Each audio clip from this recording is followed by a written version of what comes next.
ساڈے نبی دی زبان ساڈے واسطے قرآن، ساڈے نبی دی زبان ساڈے واسطے قرآن، ختم ہو گئی بات۔ جو مرضی کو کہتا پھر عقیدہ مضبوط زبردست، ایک منٹ کے لیے بھی ہلنے کی ضرورت نہیں۔ سب نے اپنے اپنے دلائل دیے ختم نبوت پہ، ضرورت ہی نہیں تھی۔ جب حضور کہہ گئے جو بن سکتے تھے ان کو نبی پاک کہہ گئے، جو بن سکتے تھے جن میں صلاحیتیں تھی، حضور نے فرمایا علی تو میرے لیے اسی طرح ہے جس طرح موسیٰ کے لیے ہارون تھے۔ لیکن موسیٰ کے بھائی ہارون بھی نبی تھے، پر میرے بعد کو نبی ہو سکتا تو ہو اسی طرح جس طرح موسیٰ کے لیے ہارون، جن کے اندر خوبیاں پائی جاتی تھی۔ فرمایا ابو بکر میری ساری امت سے افضل ہے پر نبی نہیں ہے۔ میرے رسول پاک نے فرمایا عمر فاروق میں وہ ساری خوبیاں پائی جاتی ہیں جو ایک نبی میں لو کان نبی بعد لکان عمر ابن خطاب، اگر کوئی میرے بعد نبی ہوتا تو خطاب کا بیٹا عمر ہوتا۔ جو ہو سکتے تھے جب وہ نہیں ہوئے تو کانا شانہ اٹھ کے آ گیا ہے، ادھر قادیان کا رہنے والا، اور تو کہتا ہے نہیں مجھے مان لو، چلو پورا نہ مانو، ذلی مان لو، بروزی مان لو، کوئی حیا ہونی چاہیے۔ اور بڑے بڑے سیانے بندے ان کو آج تک پتہ ہی نہیں کہ یہ ذلیل کتنے، ان کے اندر خباثت کتنی پائی جاتی ہے۔ میرے رسول پاک امت کے لوگوں نے اپنے اپنے دلائل دیے، نبی پاک کی امت نے اپنے اپنے۔ حضرت میاں محمد بخش صاحب رحمت اللہ علیہ ختم نبوت پہ بات کرنے لگے تو انہوں نے انوکھی بات ہی کر دی، انوکھی بات۔ ایک شخص ان سے کہنے لگا چل کے دیکھو تو صحیح، ملے تو صحیح۔ آپ فرمانے لگے دفع کرو، جنہ اندر عشق ہے رچیا اونا نہیں پج جانا، پاویں سونے ملن ہزارہ آسانی یار بٹونا۔ ہم نے دائیں بائیں دیکھنا ضرورت ہی نہیں، ہمارے رسول نے کوئی کمی چھوڑی نہیں۔ باقی آ رہے ہیں یہاں خیرات لینے، حضرت موسیٰ کہہ رہے ہیں اللہ اپنے آخری نبی کی امت میں شامل کر لے، تو ہمیں کیا ضرورت ہے پتہ بھی کرنے کی اور سن لیں۔ یہ یاد رکھیں بات، امام اعظم ابو حنیفہ رحمۃ اللہ علیہ فرماتے ہیں اگر کسی بندے نے دعویٰ کیا کہ میں نبی ہوں، دعویٰ کیا کہ میں نبی ہوں، اور سامنے والے نے اسے یہی کہہ دیا نا کہ اگر تو نبی ہے تو معجزہ دکھا، تو یہ کہنے والا بھی کافر ہو گیا، اس لیے کہ اس نے تو دلیل مانگ لیا، یہ تو تھوڑا سا متفق ہوا ہے۔ تماشا دیکھنے کے لیے بھی اگر کہا نا کہ اگر تو نبی ہے تو دلیل لا، کوئی معجزہ، تو یہ لفظ کہنے والا بھی بولیے دائرہ اسلام سے کیوں مانگی تو نے دلیل، کیا ضرورت پڑی تھی، کیوں تو نے ایسا کہا؟ اتنا متفق کا عقیدہ ہے کہ تو مانگ، تو یہ بھی نہیں کہہ سکتا کہ چل کچھ کر کے دکھا، یہ بھی تیرے لیے جائز ہے۔ صوفیاء کہتے ہیں تو نے سوچ کیسے لیا؟ طریقت کے اندر تو غیر کی مداخلت قابل قبول، اللہ نے توحید کا ہر جگہ خیال رکھا، رسالت کی وحدانیت کا ہر جگہ خیال رکھا۔ اللہ ایک، قرآن ایک، اسلام نبی ایک، باپ استاد، کوئی کسی قسم کی مداخلت کی ضرورت، کیسے لوگ مداخلت کر لیتے ہیں فٹافٹ۔ حضرت پیر سید مہر علی شاہ صاحب گولڑوی رحمت اللہ، حضرت خواجہ شمس العارفین سیالوی رحمت اللہ علیہ کے پاس پڑھا کرتے تھے، تدریس ہوتی تھی، خواجہ صاحب کو بٹھا کے درس تصوف، درس قرآن، درس حدیث دیتے تھے۔ یوں بیٹھے ہیں، گفتگو ہو رہی ہے، پڑھایا جا رہا ہے، ایک بڑے نورانی چہرے والے خوبصورت بزرگ اندر آئے، بڑی تازگی، بڑا پیار، بڑی مٹھاس ان کے آنے میں۔ جب وہ آئے تو حضرت شمس العارفین اٹھ کے ملے، ماتھا چوما، پیار ہوا، 2-3 منٹ گفتگو ہوئی تو گفتگو میں بڑی نورانیت، بڑی خوبصورتی، بڑی رانائی، بڑی ٹھنڈک ملی دونوں بزرگوں کی ملاقات سے۔ چند لمحوں کے بعد، تھوڑی دیر گفتگو کے بعد وہ بزرگ اٹھے باہر نکل گئے۔ حضرت شمس العارفین مریدوں پہ نظر ڈالی، فرمانے لگے تمہیں پتہ ہے یہ کون تھا؟ شاگردوں جانتے ہو کون تھا؟ کہا حضور نہیں۔ فرمایا خضر علیہ السلام تھے، مجھ سے ملنے آتے ہیں اکثر، اور ابھی گلی میں ہوں گے، کسی نے ملنا ہے تو مل لو۔ دوڑ کے گئے سارے لوگ ملاقات کرنے، بھاگے گئے۔ پیر میر علی شاہ صاحب بیٹھے ہیں، آپ نے فرمایا میر علی تم نے نہیں ملنا؟ کہنے لگے حضور نہیں۔ فرمایا کیوں؟ کہنے لگے حضور میں اسے نہ ملوں جسے خضر بھی ملنے آتا ہے، اسے نہ ملوں جس سے وہ ملنے آتا ہے، میں نے کیا کرنا ہے ان سے مل کے؟ آپ سے ملوں گا جن سے حضرت خضر بھی ملنے آتی ہیں۔ جنہ تنام وچ عشق ہے رچیا اونا نہیں پج جانا، پانے پاویں سونے ملن ہزاراں، اسا نہیں یار بٹونا، ضرورت ہی نہیں۔ ایسے حسین محبوب کے بعد کسی اور جگہ نظر جمانے کی طبیعت ضرورت نہیں، توجہ نہیں، خیال نہیں۔ جس نے یہ پوچھ بھی لیا کہ تو بتا، کوئی معجزہ دکھا، وہ بھی دائرہ اسلام سے نکل۔ یہ امت مسلمہ کا متفقہ عقیدہ ہے. اس پر درجنوں آیتیں ہیں قرآن مجید کی، 150 کے قریب نبی پاک کی حدیثیں ہیں. کتنی جی؟ کوئی عالم فاضل زیادہ پڑھا لکھا ہوگا، مقررہ حدیث کو دیکھے گا یا اور ریسرچ کرے گا تو شاید زیادہ وہ نکال لائے، لیکن 150 کے لگ بھگ محبوب کی حدیثیں ہیں جن میں حضور نے فرمایا میں آخری نبی ہوں، میں آخری نبی ہوں، میں آخری نبی ہوں.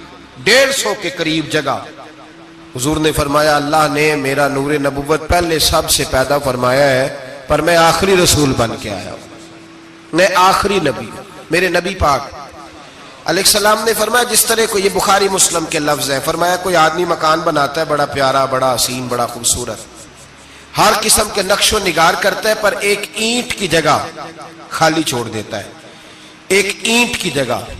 اب جو آدمی بھی آتا نا، گھومتا دیکھتا مکان، اسے بڑا اچھا لگتا اس کا مکان، پر وہ دیکھتا کہ یار یہ ایک اینٹ کی جگہ خالی ہے، اگر کبھی یہ بھی مکمل ہو جائے تو مکان. بات کی سمجھ آ رہی ہے؟ یہ خود حضور نے مثال دی. میرے حبیب پاک علیہ السلام فرماتے ہیں اللہ تبارک و تعالی نے جب نبوت کی حسین عمارت کو بنایا تو سارے نبی آ گئے، پر ایک اینٹ کی جگہ خالی تھی. فرمایا میں آیا ہوں تو دیوار مکمل ہو گئی، اب کسی اور کی گنجائش ضرورت ہی نہیں. مکمل اکمل کامل دین نبی پاک کا. یا رسول اللہ آپ کس کس کے رسول بن کے آئے؟ فرمایا یا ایھا الناس انی رسول اللہ الیکم جمیعا، اے تمام انسانوں میں تم سب کی طرف اللہ کا رسول بن کے آیا. قرآن مجید نے کہا میرے نبی پاک صلی اللہ علیہ وسلم صرف انسانوں کے رسول نہیں، وما ارسلناک الا رحمۃ للعالمین، جس کو اللہ نے بنایا ہے ان سب کے حضور رسول بن کے آئے، سب کے لیے رحمت بن کے آئے. دائرہ کار ہی بڑا وسیع ہے. تو اب کسی اور کی گنجائش ہے؟ ہاں کچھ لوگوں کو بیماری لگتی ہے، پاگل ہو جاتے ہیں، پاگل ہو جاتے ہیں. دعویٰ کرنا ہمارے زمانے میں ویسے ہی آسان ہے، اور پاکستان ہندوستان ویسے جمہوری ملک ہیں، اس میں ہر آدمی کو بولنے کی اجازت ہے، جو جس کی طبیعت آتی ہے بول سکتا ہے، گنجائش ہے. اور ویسے بھی کوئی کیسے پتہ کرے گا کہ کوئی کیا سوچ رہا ہے، کیا بول رہا ہے. نبی پاک صلی اللہ علیہ وسلم نے فرمایا تھا کہ میری امت میں 30 کے قریب ایسے دجال جھوٹے ہوں گے، 30 جو دعویٰ کریں گے کہ ہم اللہ کے رسول ہیں، 30.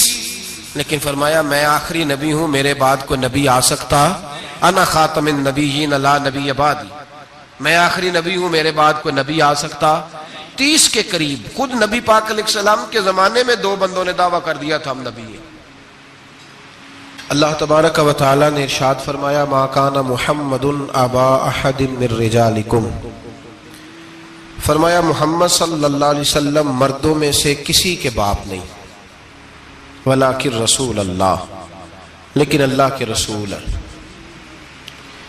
روحانی طور پر حضور کا درجہ باپ سے بھی زیادہ ہے، لیکن اللہ تبارک و تعالی نے اپنے حبیب پاک علیہ السلام کے کسی بھی صاحبزادے کو اتنا بڑا نہ فرمایا کہ وہ مرد کہلا سکے. بچپن میں ہی تینوں صاحبزادے وصال فرما گئے. مردوں میں سے حضور کسی کے بھی باپ نہیں ہیں. حضرت زید بن حارثہ رضی اللہ تعالیٰ عنہ کو نبی پاک صلی اللہ علیہ وسلم نے پالا. وہ حضور کے اس طرح کے غلام تھے کہ لوگ انہیں حضور کا بیٹا ہی سمجھنے لگے. بہت سارے لوگ کہنے لگے زید بن محمد صلی اللہ تعالی علیہ وسلم. اللہ کریم نے منع فرمایا، فرمایا میرے رسول مردوں میں سے کسی کے بھی باپ نہیں ہیں. حضور اور اس کی وجہ نبی پاک صلی اللہ تعالی علیہ وآلہ وسلم مردوں میں سے کسی کے باپ نہیں، اللہ کے رسول ہے، وخاتم النبیین، اور سب نبیوں میں سے آخری نبی ہے. اللہ کے رسول ہیں اور سب نبیوں میں سے حضور کون سے نبی ہیں جی؟ آخری. حضور کے بعد کوئی اور نبی آ سکتا؟ اللہ نے قانون بنا دیا ہے، قانون بنا دیا ہے. آخری نبی ہے رسول پاک علیہ السلام. حضور کے صاحبزادے بچپن میں کیوں وصال کر گئے؟ اس آزمائش سے نبی پاک علیہ السلام اس لیے گزرے کہ اللہ نے حضور کی ختم نبوت کے قانون کی حفاظت فرمانی تھی. اگر نبی پاک کے کوئی بیٹے بڑے ہوتے تو نبی کے بیٹے نبی ہوتے، اور چونکہ دروازہ نبوت ذات رسالت پر بند کر دیا گیا، اس لیے اللہ تبارک و تعالی نے محبوب کے کسی بیٹے کو بھی پروان نہیں چڑھایا، وصال ہو گیا، اس لیے کہ حضور اللہ کے آخری نبی پاک صلی اللہ علیہ وسلم کے زمانے میں حضور نے خود فرمایا تھا 30 کے قریب لوگ ہوں گے جو دعویٰ کریں گے ہم نبی ہیں. فرمایا دجال ہوں گے، کذاب ہوں گے جو دعویٰ کریں گے. ایک بندے نے تو حضور کی ظاہری حیات میں دعویٰ کر دیا، مسلمہ اس کا نام تھا، 150 سال کے قریب عمر پائی اس نے، اور بہت سارے اس کے ماننے والے اسی لیے ماننے لگے کہ عمر بڑی لمبی ہے. معاذ اللہ تعالیٰ، لوگوں کا اپنا اپنا مزاج ہے نا، ماننے کا اپنا اپنا مزاج ہے. ایک اس سے کانا آدمی دعا کرانے آیا، ایک آنکھ سے کانا تھا، اس نے دعا کرائی تو دونوں آنکھوں سے اندھا ہو گیا، دونوں آنکھوں سے. اللہ نے اسے سزا دی تو ایک ماننے والا کہنے لگا فٹافٹ مان جاؤ، ورنہ جو اس کی نہ مانے پورا اندھا ہو جاتا ہے. ماننے والوں کا اپنا انداز ہے نا. ایک لنگڑا آیا، ایک ٹانگ سے لنگڑا کے چلتا تھا، مسلمہ سے دعا کرانے آیا تو دوسری بھی ضائع ہو گئی. یہ اس کا حال تھا. پر ماننے والوں کا کیا کیا جائے؟ ماننے والے جس کو مرضی ماننے لگتے ہیں، نفسیاتی طور پر لوگ کمزور ہو جاتے ہیں. مسلمہ نے نبی پاک صلی اللہ علیہ وسلم کو خط لکھا، کہنے لگا حضور کے زمانہ مبارکہ میں، اور کچھ حدیثیں ایسی بھی ملتی ہیں جس سے یہ ثابت ہوتا ہے کہ اس کی حضور سے ملاقات بھی ہوئی، سامنے کچھ بول نہ سکا، جا کے خط لکھا. کہنے لگا کہ آپ میرے ساتھ معاہدہ کر لیں، جب تک آپ حیات ظاہری میں آپ نبی، اور جب آپ کا وصال ہو جائے تو میں نبی. یا یہ معاہدہ کر لے کہ آدھے عرب کے آپ نبی اور آدھے کا میں نبی. معاذ اللہ. اس نے یہ خط لکھا. نبی پاک نے جواب لکھا، فرمایا میں تو اللہ کا رسول ہوں، تو کذاب ہے، تو کذاب ہے، جھوٹا ہے. لوگ ایک اور بھی، میں ایک دن آرٹیکل پڑھ رہا تھا، کہنے لگے جی مرزے کے اب بڑے ماننے والے ہیں، اس کو کذاب نہیں کہنا چاہیے، ان کو دکھ ہوتا ہے. جو جھوٹ بولے اسے جھوٹا نہیں کہنا چاہیے. تجھے بول دے کیوں نہیں؟ تو کی پروگرام ہے، کہنا چاہیے کہ نہیں کہنا چاہیے؟ یہ ثواب ہوگا. اس لیے کہ جو نبوت کا دوچا دعویٰ کرے اس کو نبی پاک نے جھوٹا کہا ہے.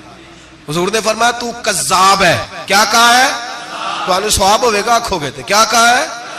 کذاب. تو اس کو کذاب کہنا نبی پاک کی کیا کی ہے نا. پھر دے منن والے تکلیف ہوندی تے میں کہا پئی ہوے، وہ کذاب ہے، لہذا ہمیشہ کذاب ہی رہے گا. جب حضور نے کہا ہے جو دعویٰ کرے نبوت کا وہ کیا ہے، تو لہذا کذاب ہی رہے گا. حضور نے لکھا کذاب. جب نبی پاک نے کذاب لکھا نا خط میں، کون لے کے جائے گا؟ اب اس کے دربار میں جانا ہے، حالات بڑے خطرناک ہیں، اس کے گرد بندے بھی ہیں، اور اس کے گھر جانا ہے، مشکل مرحلہ ہے. ایک صحابی تھے چھابڑی فروش، سر کے اوپر رکھ کے نا ٹوکرا، تو مدینے کی گلیوں میں کھجوریں بیچتے، 11-12 بچوں کے باپ تھے. کون جائے گا؟ اور جسمانی طور پہ بھی کمزور تھے. فٹافٹ اٹھے، کھجور کھا رہے تھے، ہاتھ کھڑا کر کے کہا حضور کسی اور کی ڈیوٹی نہ لگانا، میں جاؤں گا. جب یہ لفظ کہے تو ان کے منہ سے کھجور کے ٹکڑے گرے صحابہ کے چہروں پر. ایک صحابی کہنے لگے پہلے کھجور تو کھا لے، بڑی تجھے جلدی ہے بولنے کی، کھا تو لے. کہنے لگے اگر میرے کھاتے کھاتے ڈیوٹی کسی اور کی لگ گئی تو، کسی اور کی لگ گئی تو کیا کروں گا، جلدی ہے مجھے. حضور سید عالم صلی اللہ علیہ وسلم نے نا اپنا نیزہ دیا، گھوڑا دیا، فرمایا ذرا ڈٹ کے جانا، اس کے گھر جانا ہے. کہا محبوبہ فکر ہی نہ کرے، فکر نہ کرے. صحابہ کہتے ہیں اس طرح وہ نکلا جیسے کوئی جرنیل نکلتا ہے. اس کا انداز ہی بدل گیا، اس کے طور طریقے ہی بدل گئے. وہ یوں نکلے جیسے کوئی بڑا دلیر آدمی جاتا. حضور نے بھیجا ہے نا، نبی پاک نے بھیجا ہے نا. انداز ہی بدل گئے، طریقے ہی بدل گئے. مسلمہ کے دربار میں گئے، وہاں ایک شخص جو بعد میں مسلمان ہوا، وہ بتلاتا ہے کہ جب حضرت حبیب بن زید پہنچے نا تو نیزہ ہاتھ میں تھا، زور سے گاڑا جا کے اس کے دربار میں، زور سے گاڑ دیا زمین پہ. مسلمان نظر، کون ہو؟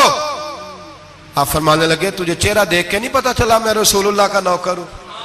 ہمارے تو چہرے بتاتے ہیں ہم رسول والے ہیں، ہمارے تو چہرے بتاتے ہیں نبی پاک والے. تجھے پتا نہیں چلا کون ہوں؟ کیسے آئے ہو؟ فرمایا یہ تیرے خط کا جواب لایا ہوں. بادشاہوں کا طریقہ یہ تھا کہ خط خود نہیں پڑھتے تھے، ساتھ ایک بندہ کھڑا ہوتا تھا، وہ خط پڑھتا تھا. مسلمان نے اس کو خط دیا، پڑھو. جب اس نے خط پڑھا تو لکھا تھا تو کذاب ہے، اب سب نے سن لیا، اکیلے میں ہوتا تو چلو بات اور تھی، سن لیا سب نے، آگ بگولا ہو گیا، آنکھیں سرخ ہو گئی، جلال برسانے لگا۔ اب اور تو کچھ نہ ہوا، سامنے حضرت حبیب کھڑے تھے، اٹھا تلوار لے کے کہنے لگا تیرے نبی نے مجھے کذاب کہا ہے، تیرا کیا خیال ہے؟ مانے لگے خیال والی بات ہی کوئی نہیں، جسے نبی پاک کذاب کہے وہ ہوتا ہی کذاب ہے، جسے حضور جھوٹا کہے وہ ہوتا ہی۔ فرمایا تو 7 سمندروں کا پانی بھی بہا دے تو تیرا جھوٹ دھل سکتا، تو ہے ہی جھوٹا، جسے حضور نے جھوٹا کہہ دیا وہ جھوٹا ہے، جھوٹا ہے۔ کہنے لگا پیچھے پلٹ کے دیکھ، سارے میرے پہرے دار ہیں، میرے سپاہی ہیں، تلواریں، نیزے، خنجر، تیر، سارے میرے ماننے والے۔ کیا لفظ ہے، کیا حسن ہے، کیا توانائی ہے۔ حضرت حبیب بن زید فرمانے لگے میرے 12 بچے ہیں، ان میں سے کچھ ایسے ہیں جو دودھ پیتے ہیں، کچھ ایسے ہیں جو ابھی چل نہیں پائے۔ میں جب رسول اللہ کا پیغام لے کے نکلا تھا تو میں نے پلٹ کے بچے نہیں دیکھے تو تیرے پہرے دار کیسے دیکھ لوں؟ جو چیز مجبور کرتی ہے، باندھ لیتی ہے، وہ نہیں جب میں نے دیکھی تو میں تیرے پہرے دار دیکھوں؟ جو جی میں آتا ہے کر، غلامان محمد جان دینے سے نہیں ڈرتے، یہ سر کٹ جائے یا رہ جائے کچھ پرواہ نہیں کرتے۔ فرمایا ان کو نہیں دیکھا جن کو دیکھنا چاہیے تھا، تجھے دیکھوں؟ میں اکثر کہتا ہوں کٹ لگ جائے نا ہاتھ پہ تو نمازیں رہ جاتی ہیں، جماعتیں چھوٹ جاتی ہیں، طبیعتیں بگڑ جاتی ہیں، مشکل ہوتا ہے، تکلیف آئے تو سنبھلنا۔ یہاں ہلکا سا بچھو آ کے کاٹے تو شور ہو جائے گا، جمعے میں لوگ اٹھیں گے، اللہ مجمع بکھرے گا، وہ بچھو آ گیا، حالات بگڑ جائیں، چھپکلی پیروں پہ گرے تو لوگ اٹھ دوڑتے ہیں۔ حضرت حبیب بن زید انصاری کھڑے تھے، انگلی نہیں، ہاتھ نہیں، کٹ نہیں لگا، مسلمہ اٹھا، اس نے زور سے تلوار ماری، بازو کٹ کے گر گیا، فوارہ نکلا خون کا۔ او بھائی بچھو کاٹے تو سنبھلنا مشکل، ذرا تصور کرو ہاتھ کٹ گیا۔ حضرت حبیب بن زید کھڑے ہیں، کہنے لگا اب تیرا کیا خیال ہے؟ آپ فرمانے لگے تو بڑا بیوقوف ہے، ہمیں آزماتا ہے، ہمیں تو بدر سے لے کر احد تک ساری دنیا آزما چکی ہے، ہمیں آزماتا ہے، ابھی بھی خیال پوچھتا ہے۔ فرمایا میرا خیال وہی ہے جو میرے رسول نے فرما دیا ہے، خیال وہی ہے جو نبی پاک نے کہہ دیا ہے۔ پھر تلوار ماری، دوسرا ہاتھ کٹ گیا، ذرا سوچنا، غور کرنا، ٹانگ ٹوٹی نہیں، ہڈی نہیں ٹوٹی، ماس نہیں اکھڑا، ہاتھ کٹ کے گرا، 2 ہاتھ گر گئے، زمین پہ گرے۔ حضرت حبیب کہنے لگا میں تجھے قتل کر دوں گا، باز آ جا۔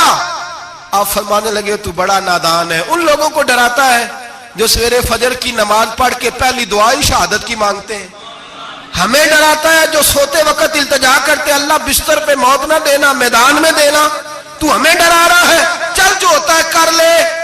اس نے خنجر رکھا، تلوار رکھی گردن پہ، فرمایا میں کاٹ دوں گا۔ فرمایا کاٹتا کیوں نہیں، کاٹتا کیوں نہیں؟ اور وہ روایت کرنے والے کہتے ہیں مسلمہ کے ہاتھ کامتے تھے ختم نبوت کے تحفظ کے لیے، جب نبی پاک کے غلام نکلے تو جھوٹا دعوے کرنے والے کانپ کھڑے ہوئے، کہتے ہیں اس کے ہاتھ کانپتے تھے۔ حضرت حبیب بن زید کٹے ہوئے بازوؤں کے ساتھ بھی توانا تھے، قلم توڑ گئے میاں محمد بخش صاحب، فرمانے لگے وہ کچا رنگ للاری والا جیڑا چڑھدا لیندا رہندا، اے عشق تیرے دا رنگ محمد چڑھ جائے پھر نہیں لیندا۔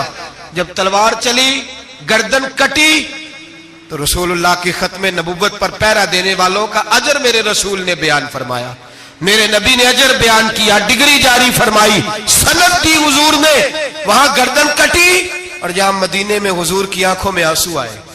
یا رسول اللہ کیا ہوا؟ فرمایا میرا حبیب شہید ہو گیا ہے اور رب کریم نے اس کے لیے جنت کے سارے دروازے کھول دیے، سارے دروازے اللہ نے کھول۔ یہ سند جاری کی نبی پاک، ختم نبوت مسلمان کا عقیدہ۔ حضرت ابو بکر صدیق نے ختم نبوت کے تحفظ کے لیے پورا ایک دستہ تیار کیا۔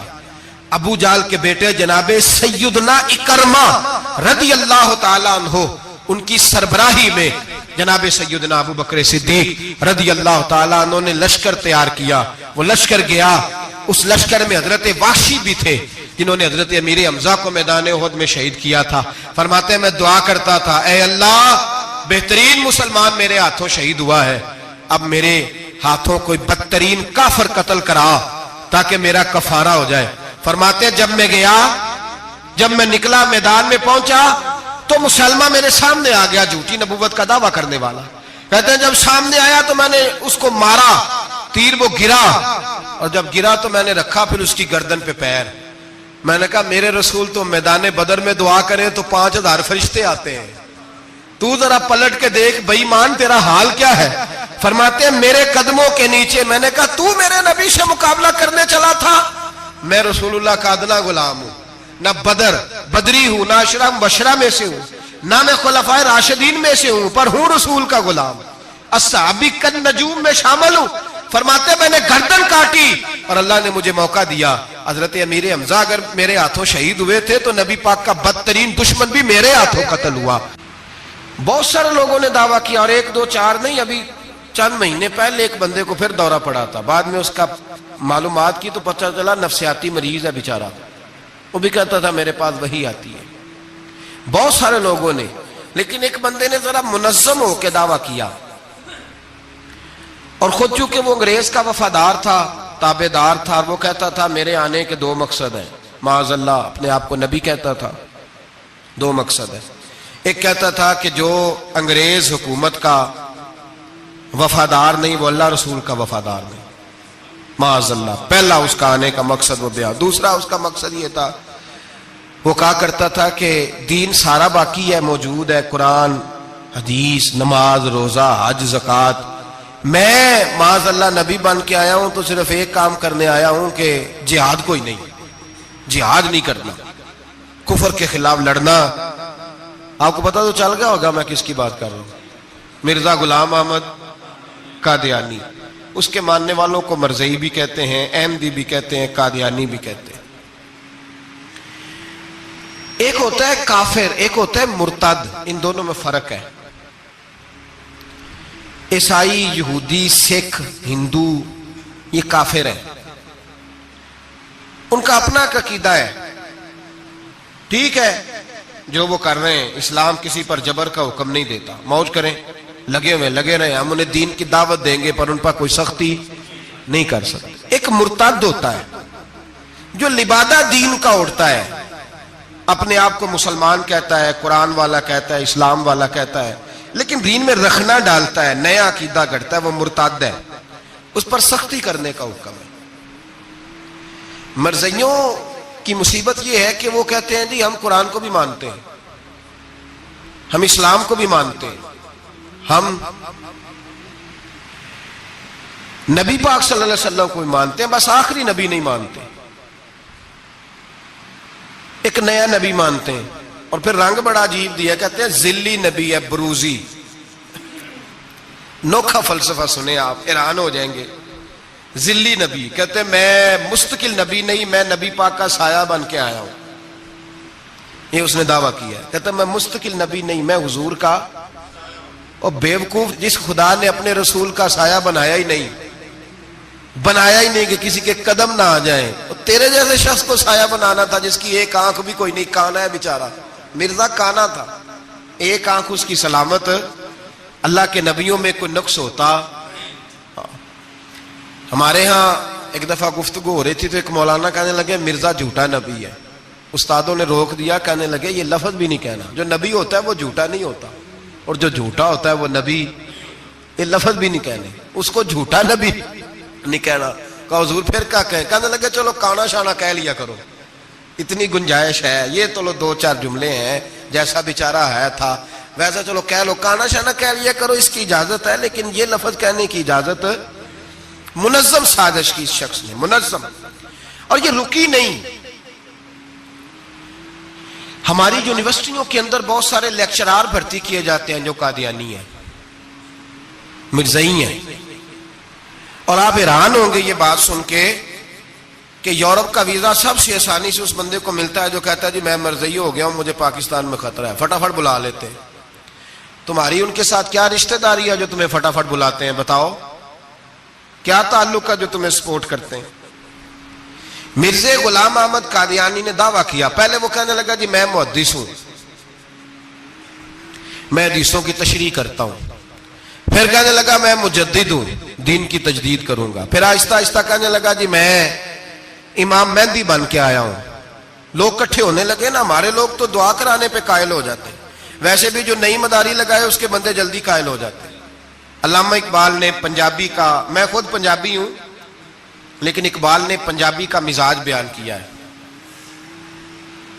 پنجابی کا مزاج, اقبال کہتے ہیں پنجابی کا مزاج ہے کہ تحقیق کا پھندا کوئی سیاد لگا دے, یہ شاخ نشیمن سے اترتا ہے بہت جلد. کہتے ہیں کوئی مداری دکھائے صحیح, اس کا کام ہے فٹافٹ پہنچ جانا. یہ مداریوں کا زمانہ ہے, جو اچھی مداری لگا لے, شور شار اچھا کرے, اس کے گرد لوگ جو کہے میں نے پھونک ماری تو بندہ چل پڑا, پھونک ماری تو گر گیا, پھر میں نے ایسے کیا تو ایسے ہو گیا. کوئی مداری دکھائے صحیح, مداری کا دور ہے. اس نے بھی مداری لگا لی, میں دعا کرتا ہوں تو فلانا صحیح ہو گیا, میں یہ کرتا ہوں تو کبھی محدث ہو گیا, کبھی وہ مجدد ہو گیا, پھر کہنے لگا میں امام مہدی ہوں. پھر اس نے تھوڑی ترقی کر لی تو کہنے لگا میں مسیح موعود ہوں, وہ جو حضرت عیسیٰ علیہ السلام نے دوبارہ پیدا ہونا تھا تو لہذا میں آ گیا ہوں, معاذ اللہ. پھر آہستہ آہستہ جب اس نے سمجھا نا کہ اب بندے تھوڑے پکے ہو گئے ہیں جو میرے ساتھ ہیں, پھر کہنے لگا نہیں میں ذلی نبی ہوں, بروزی, میں سایہ بن کے آیا ہوں. مرزا غلام محمد قادیانی, پشت پناہی اس کو انگریز کی حاصل تھی. کسی شخص کی جب حکومتیں سپورٹ کرتی ہیں پھر اس کا آگے بڑھنا بڑا آسان ہو جاتا ہے. اس کی انگریز نے مکمل پشت پناہی کی. اپنے بچوں کو سمجھائیں جو بات عرض کر رہا ہوں. ہمارے اپنے شہروں میں جو معروف سکول ہیں ان کے اندر ایسے ٹیچر بھرتی ہونے لگے ہیں جو قادیانی اور مرزئی ہیں, جو گندے نظریات کے حامل لوگ, جو طرح طرح کی, آپ کو نہیں پتا, ہمیں تو شوق ہی بڑا ہے نا, بچہ ایف ایس سی کرے صحیح, جائے جدھر مرضی, بی ایس سی کرے بس وہ, اور بڑی جلدی لوگ مائل اور قائل ہوتے ہیں. ایک صاحب مجھے کہنے لگے جی اب تو سائنس بھی ماننے لگی ہے اسلام کی ساری باتوں کو. تو میں کیا مانے چاہے نہ مانے, سائنس کے ماننے سے کوئی فرق پڑتا نہیں, مانتی سائنس تو نہ مانے, کیا اس میں حرج ہے. ایک حکیم صاحب بڑے پرانے بڑے سیانے کہنے لگا جی میں 2-3 امراض کا علاج کرتا ہوں, اس میں ایک کھانسی بھی ہے, چند قطرے شراب کے ڈال کے میں دوائی بناتا ہوں, بندہ ٹھیک ہو جاتا ہے. میں نے کہا آپ کا دماغ ٹھیک نہیں. میرے نبی پاک صلی اللہ علیہ وسلم نے جس چیز کو گند کہا ہے اس میں کبھی شفا ہو سکتی, سارا زمانہ بھی کہے کہ ٹھیک ہو جائے گا تو اس میں شفا ہو سکتی. جو پیشاب سے زیادہ پلید ہے اس میں بھی کبھی شفا ہو سکتی ہے. تو سائنس مانے, حکمت جو مرضی کہے. ڈاکٹر روز کہتے ہیں کزن میرج سے مسائل بنتے ہیں, قریبی رشتہ داروں میں شادی کرنے سے. رسول پاک علیہ الصلوۃ والسلام نے سگے چچا کے بیٹے کے ساتھ حضرت فاطمہ کا نکاح کیا. اگر مسائل بن سکتے ہوتے تو رسول پاک کبھی یہ کام کر سکتے, سوال ہی پیدا نہیں ہوتا. روز ڈاکٹر کہتا ہے آپ پتہ کرنے جائیں بیماری کہاں سے لگ گئی, آپ کے خاندان میں تو کسی کو نہیں تھی, فلانے کو تو نہیں تھی, سسرال میں میکے میں. بھئی اللہ کے رسول نے فرمایا بیماری متعدی نہیں ہوتی, ایک کو دوسرے سے لگ سکتی. تو ساری دنیا کے ڈاکٹر کہیں بے شک ہماری طبیعت مان سکتی, ہم کوئی کچے نظریات کے لوگ ہی نہیں. یہاں تو بندے فٹافٹ ایسے ہو جی وہ سنا تھا, اس نے کہا تھا, کیا مطلب ہے. ملا رومی نے بڑی پیاری بات لکھی ہے. ملا رومی کہتے ہیں کہ ایک بادشاہ تھا تو اس کے زمانے میں ایک بندے نے نا نبوت کا دعویٰ کر دیا. اس نے کہا میں بھی نبی ہوں, معاذ اللہ ثم معاذ. بادشاہ بڑا سمجھدار تھا, سیانا بندہ تھا. اس نے کہا اس کا پس منظر تو پتا کرو, کوئی پاگل تو نہیں, کوئی گھر میں جھگڑا تو نہیں رہتا, اس کا بھوک کا ستایا ہوا تو نہیں, کیونکہ اس طرح کے بندے مختلف دعوے کرتے پھرتے ہیں. پتہ کیا, معلومات کی, تو لوگوں نے آ کے بادشاہ کو بتایا کہ نا کچھ نہیں نا تو 15 دن اس کو روٹی نہیں ملتی بیچارے کو. بڑے کاروبار کیا ہے, چمکا کوئی نہیں, تو اس نے کہا چلو یہ والا کام کرتے ہیں, مشہور تو ہو جائیں گے نا, بدنام جو ہوں گے تو کیا نام نہ ہوگا. بادشاہ نے کہا چلو ٹھیک ہے بلاؤ. اس کو بلایا تو بادشاہ کہنے لگا اس کو باورچی خانے میں لے جاؤ اور جتنے کھانے پک سکتے ہیں نا پکا کے اس کے سامنے رکھو, صبح شام اسے روٹی کھلاؤ. 15 دن نہ 2 ہفتے بڑا خوب کھانا کھلایا اس کو, زبردست اچھی طرح سے سیر ہو کے روٹی کھلائی. تو ملا رومی کہتے ہیں 15ویں دن باہر نکالا, بادشاہ کے سامنے پیش کیا. تو بادشاہ کہنے لگا اور معاذ اللہ دعویٰ کرنے والے کہ میں نبی ہوں, کو نیا پیغام آیا تیرے پاس کہ نہیں. کوئی نیا الہام، کو نیا پیغام؟ کہنے لگا جی بالکل آیا ہے۔ نے کہا سنا۔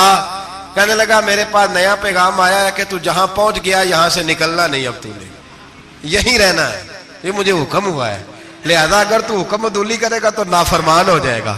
تو اس نے کہا ٹھیک ہے، میں تیری بات سمجھ گیا ہوں، روٹی تجھے 3 وقت ملا کرے گی لیکن تو گھر جا کے رہے۔ آج کے بعد اس طرح کا کوئی دعویٰ، پیٹ کے ہاتھوں مجبور ہو کے لوگ دعوے کرتے ہیں، اور پھر جو ان کے ساتھ ہوتے ہیں نا وہ بھی بہت سارے پیٹ کے ہاتھوں مجبور ہوتے ہیں، تنخواہیں لگ جاتی ہیں، اور جب کسی کی تنخواہ لگ جاتی ہے پھر پراپوگنڈا کرنا اس کی ذمہ داری ہوتی ہے، شور کرنا ذمہ داری، رائے عامہ ہموار کرنا اس کی ڈیوٹی ہوتی ہے۔ مرزا صاحب نے دعوے کر دیے، لوگ کٹھے ہونے لگے، انگریز کی پشت پنائی تھی، اور اس نے سب سے پہلا اٹیک ان لوگوں پہ کیا جو سردار کہلاتے تھے، چودھری کہلاتے تھے، زمیندار تھے۔ غور کریں جو بات سمجھا رہا ہوں، اس کا سب سے پہلا الناس علی دین ملوکہم، لوگ اپنے سرداروں کے مذہب پہ ہوتے ہیں۔ مرزے کا سب سے پہلا اٹیک، قادیانیوں کا سب سے پہلا جو حربہ تھا وہ چودھری لوگ تھے، بڑے لوگ، اس لیے کہ اسے پتا تھا کہ ان لوگوں پہ قبضہ جمایا جائے گا تو باقی جو عوام ہے اس کو قریب کرنا آسان ہو۔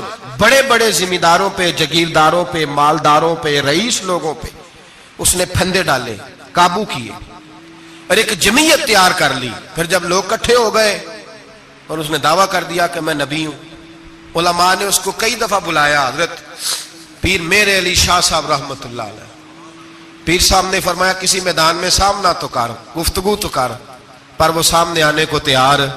امیر ملت پیر جماعت علی شاہ صاحب محدث علی پوری رحمت اللہ علیہ فرمایا سامنے تو آ، نہ کہیں سامنے تو آ تو صحیح۔ حضرت حجت الاسلام مولانا حامد رضا خان صاحب رحمت اللہ تعالی علیہ حضرت کے صاحبزادے فرمانے لگے تو ایسا بے ایمان ہے، سامنے کیوں نہیں آتا، باہر تو نکلنا، آ تو صحیح۔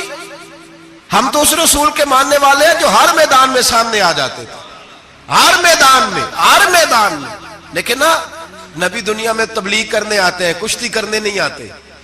مولانا حامد رضا صاحب نے وزیر خان مسجد میں تقریر کی، اعلی حضرت کے شہزادے تو فرمانے لگے ہم تو اس رسول کے ماننے والے جو ہر میدان میں سامنے رہے۔ نبی پاک باہر نکلے تو رکانہ پہلوان بکریاں چرا رہا تھا، کھیت میں تھا، کہنے لگا میں نبی تب مانوں گا جب میرے ساتھ کشتی کریں گے۔ حضرت بلال حبشی رضی اللہ تعالیٰ عنہ فرماتے ہیں کہ حضور کا مزاج نرم و نازک تھا، ہاتھ پھول سے زیادہ نرم ہوتے تھے، کستوری سے زیادہ خوشبودار ہوتے تھے، نرم و نازک وجود تھا، مکھی نہیں بیٹھتی تھی۔ جب اس نے یہ بات کی تو میرا دل کیا میں آگے بڑھ کے کہوں تو بیوقوف ہے، کبھی کشتیوں کے ساتھ بھی تبلیغ ہوئی ہے، بیوقوف ہے تو؟ کہتے ہو، کہنے لگا جی میرے ساتھ تو سینکڑوں لوگ آئے، کوئی مجھے گرا نہیں سکا، اگر آپ گرا دے تو میں کلمہ پڑھ لوں گا۔ کہتے رسول پاک نے آستینیں چڑھائی، فرمایا چل آجا کشتی کر لیتے، تو آ صحیح میدان میں نکل۔ میرے رسول پاک نے آستین چڑھائی، تامت مبارک کو سمیٹا، فرمایا چل آجا آجا۔ ہر میدان میں رسول پاک تشریف لائے، نبی پاک سامنے ہوئے، حضور نے اس کو داؤ لگانے کا موقع دیا، کبھی ٹانگوں کی طرف بھاگتا، کبھی پیچھے آتا، کبھی دائیں۔ جب بھاگ بھاگ کے حضرت بلال کہتا ہے وہ بھاگ رہا تھا، حضور مسکرا رہے تھے، سبحان اللہ۔ نبی پاک کیا بات ہے، سرکار ہنس رہے تھے کہ چل چل یار ٹھیک ہے بھاگ دوڑ لے۔ جب بھاگ دوڑ لیا تو میرے نبی پاک نے بازو سے پکڑا، 2-3 دفعہ لایا تو زمین پہ گر گیا، حضور نے پکڑ کے اٹھایا، فرمایا میں صرف گرانے نہیں آیا، میں تو اٹھانے آیا ہوں۔ کھڑا کیا تو کہنے لگا نہیں آپ نے تو مجھے موقع ہی نہیں دیا، تو حضور نے فرمایا دیر کوئی نہیں ہوئی، تو دوبارہ آ جا، کوئی عرض نہیں، آ جا دوبارہ سے۔ دوبارہ آیا تو میرے حبیب نے 2 دفعہ ہلایا تو پھر جا گرا، کہنے لگا نہیں ابھی بھی میں سنبھل نہیں سکا تھا، فرمایا کوئی عرض نہیں، یہ کوئی ایسا معاملہ ہے تو دوبارہ آ جا۔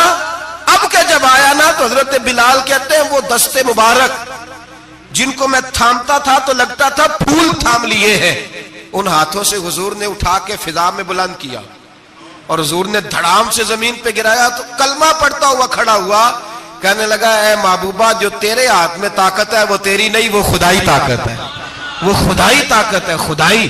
میرے رسول پاک علیہ السلام ہر میدان میں، علماء نے کہا تو نکل تو صحیح، پر کبھی باہر نکلا، فوت کا ہوا تو پتا نا آپ کو فوت کا ہوا تھا جی؟ چلو مینوں تے دسن دی لوڑ ہی نہیں، تہاڈے تے سارا پتا ہے ہوتا، باتھ روم میں مرا وہ، باتھ روم میں، اور آج تک لوگ باز نہیں آئے، ان کی عبادت گاہیں ہیں، بڑے چکر ہیں۔ اب ایک نیا بہانہ میں سنتا ہوں، نیا بہانہ. کہتے ہیں جی پاکستان کی اسمبلی نے انہیں کافر کہا ہے. اسمبلی وزیر اعظم صاحب شیخ الحدیث ہے آپ کے. اسمبلی میں جو لوگ بیٹھتے ہیں شیخ، ان کا کیا کفر اسلام سے، کیا وہ کسی کو کہیں گے بیچارے. سورۃ اخلاص تو ہمارے وزیر داخلہ اور وزیر خارجہ نہیں سنا سکتے. یہ حال ہے. بہت بڑے بڑے بیرسٹر کہلانے والوں کو سورۃ اخلاص نہیں آتی، انہوں نے کسی کو کافر مسلمان کیا کہنا ہے. اسمبلی کا مسئلہ نہیں ہے. امت مسلمہ کے علماء، محدثین، محققین کا متفقہ فیصلہ ہے کہ مرزائی کل بھی کافر تھے، آج بھی قیامت تک کافر، اور بدترین کافر ہے، ہلکے پھلکے کافر بھی نہیں، سپرلیٹر ڈگری ہے، زبردست قسم کے کافر ہے، چھوٹے موٹے بھی نہیں، آخری درجے کے بدترین مشرک ہیں. یہ ہم لوگوں کی اپنی موج ہے جمہوری، اور نہیں جی نہیں نرمی کرنی چاہیے، نہیں جی نہیں نرمی کرنی. ایک پارٹی والا دوسرے پہ سختی کر رہا ہے. مذہب کے معاملے میں سارے اس نے اخلاق کے قائل ہیں، سب اخلاق کے قائل ہیں. نرمی کرو ٹھیک ہے، سب کو کہو چلو ٹھیک ہے گلی برابر کی ہے، ووٹ برابر کے لے لو. وہاں کہتے ہیں نہ دیے تو لڑائی بھی ہوگی، ناراضگی بھی ہوگی، جھگڑا بھی ہوگا، یہ بھی ہوگا. دنیا داری کے معاملے میں سختی، اور دین کے معاملے میں ایسا نہ کرو. وہ بدترین مشرکین ہیں، انہوں نے ایسے ایسے ظلم کیے. وہ تو کہتے ہیں جو ہمارے پیچھے نماز، مرزا تو یہ کہتا تھا جو مجھے نہیں نہ مانتے وہ سارے شیطان کے پیروکار ہیں. تو سب کو شیطان کہہ رہا ہے، تو نرمی کر رہا ہے. اور پھر اس کی کرامتیں بڑی عجیب تھیں. فرشتہ آتا تھا وہی لے کے، اس کا نام تھا ٹیچی. ٹیچی اپنی کتاب میں لکھا ہے. نام کیا ہے؟ نبی پاک صلی اللہ علیہ وسلم نے فرمایا کہ جناب عائشہ کے ساتھ میرا نکاح اللہ نے آسمانوں پہ کیا ہے.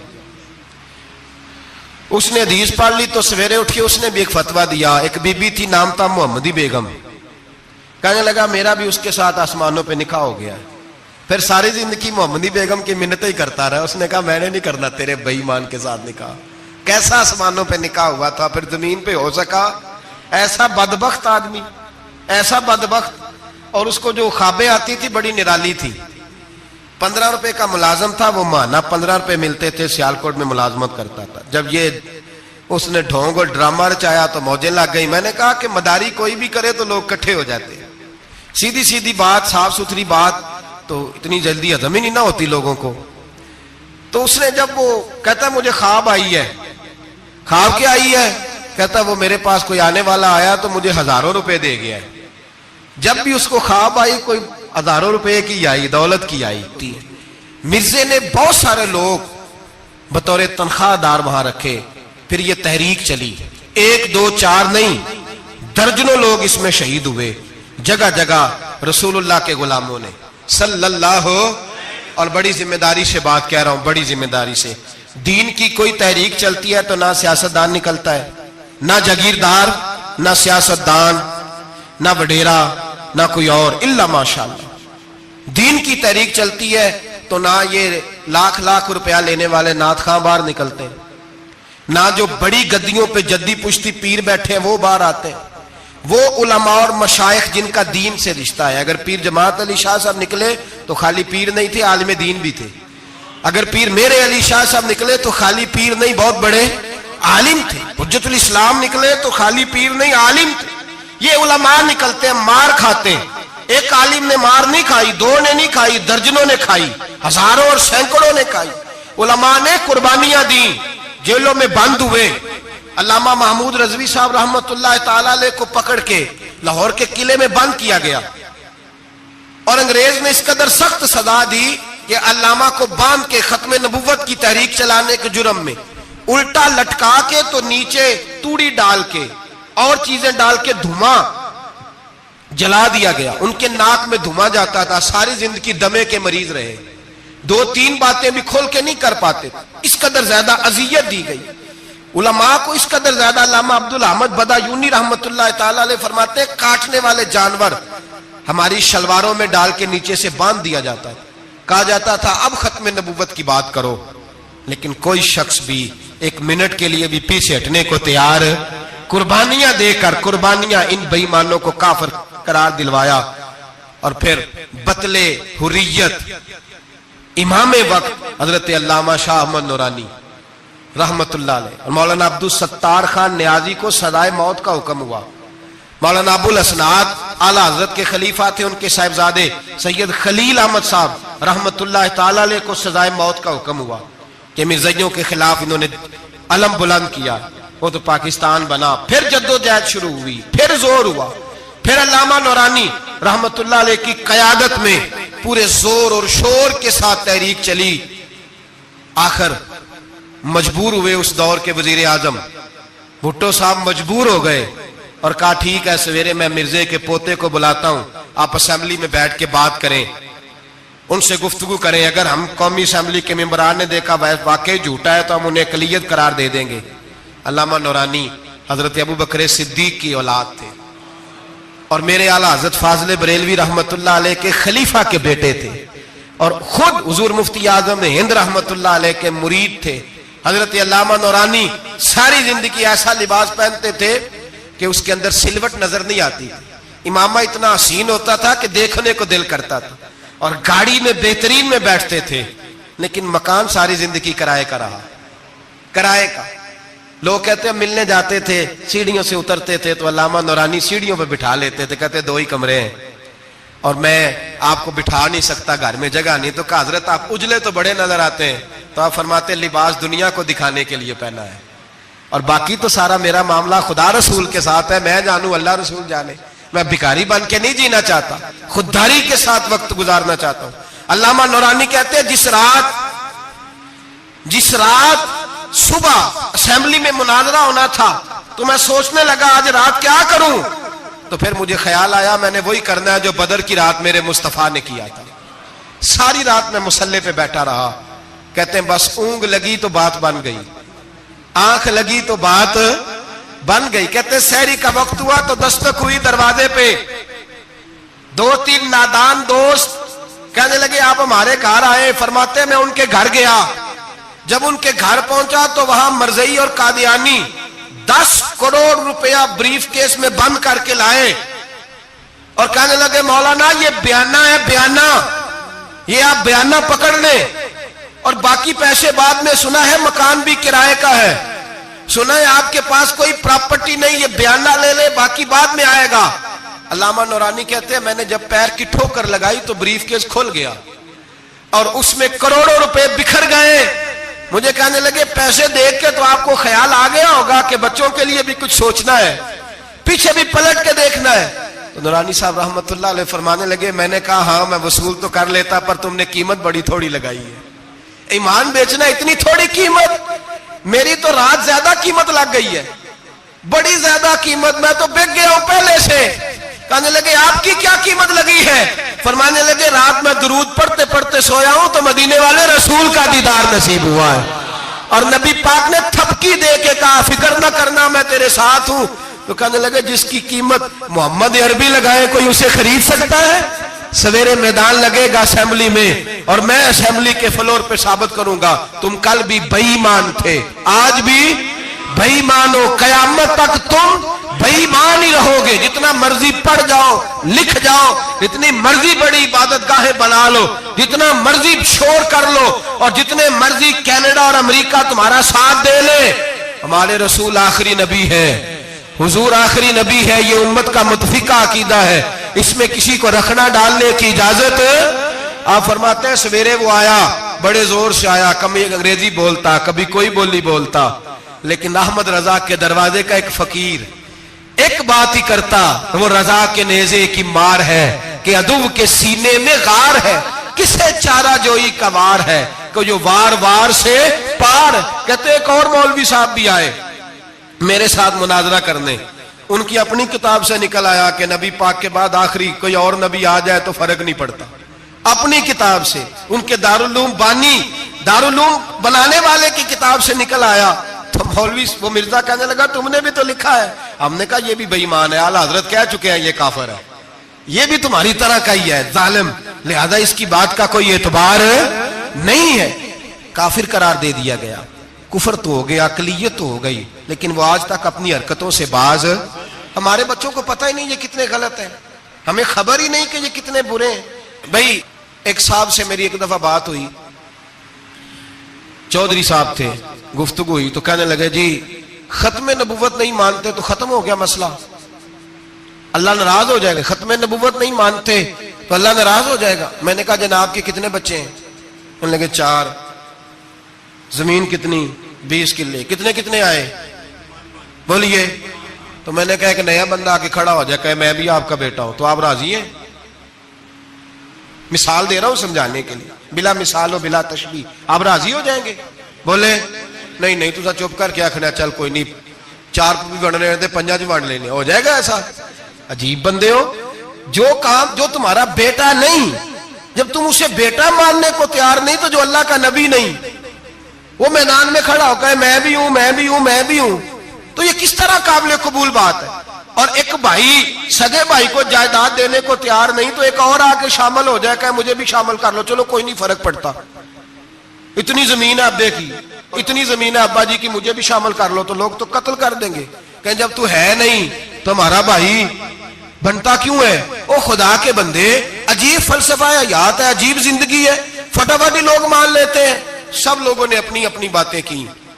ختم نبوت کا تحفظ ہر دور میں ہر جگہ صحابہ کرتے رہے. ہم بچوں کو کچھ نہیں سکھا پا رہے. ہمارے بچے لا بلد ہیں دینی تعلیمات سے. ہم یہ شعور دے کے بھیجتے ہی نہیں کہ بیٹا جو اس طرح کی ذرا بھی بات کرے اس کا ذکر کرنا بتانا. قادیانی, مرزائی, کسی جگہ یہ اپنے آپ کو احمدی کہتے ہیں, کسی جگہ کوئی اور روپ دھارتے ہیں. ایک ان کا گروپ اب لاہوری کہلاتا ہے, وہ کہتا ہے جی ہم اسے سارا کچھ مانتے ہیں پر نبی نہیں مانتے. ہم نے کہا تم بھی تو بے ایمان ہو نا, کافر کو تو مان رہے ہو نا, چاہے مجدد بھی مانو مفسر بھی مانو, مان تو ایک بے ایمان کو رہے ہو نا. کافر کو کافر ماننا ضروری ہے. اللہ نے کہا کل یا ایھا الکافرون, اللہ نے کافر کو کافر کہا ہے, تو کافر کو کافر ماننا یہ ضروریات دین کا حصہ ہے. تو لہذا اپنی اولادوں کو, نسلوں کو, آنے والے طبقات کو, بالخصوص کالجز میں, یونیورسٹیز میں اور ان جگہوں پہ جو لوگ تعلیم حاصل کرنے جاتے ہیں, ان بچوں کو خاص کر کے سمجھائیں, ان پر خاص دھیان دیں, توجہ کریں کہ وہ بچے ان چیزوں سے باز آئیں, پرہیز کریں.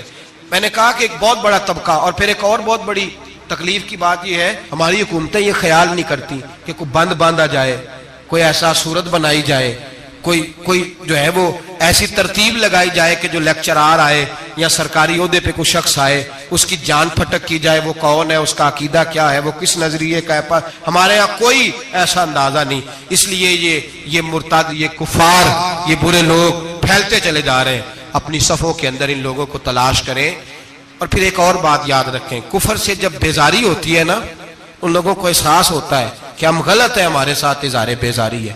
ان لوگوں سے جو اظہار بیزاری کیا جاتا ہے اس کا مطلب یہ ہے کہ ان کو احساس ہو کہ ہم غلط ہیں. اور بہت سارے لوگ بس ایسے ہی ان کے پیچھے لگ گئے بلا وجہ, دیکھا دیکھی, دوستوں کی وجہ سے. ان کو پتہ ہی نہیں کہ یہ کتنے برے ہیں. اللہ کی بارگاہ میں یہ دعا کرتے ہیں کہ اللہ تعالیٰ ہماری آنے والی نسلوں کو ان برے اثرات سے محفوظ رکھے.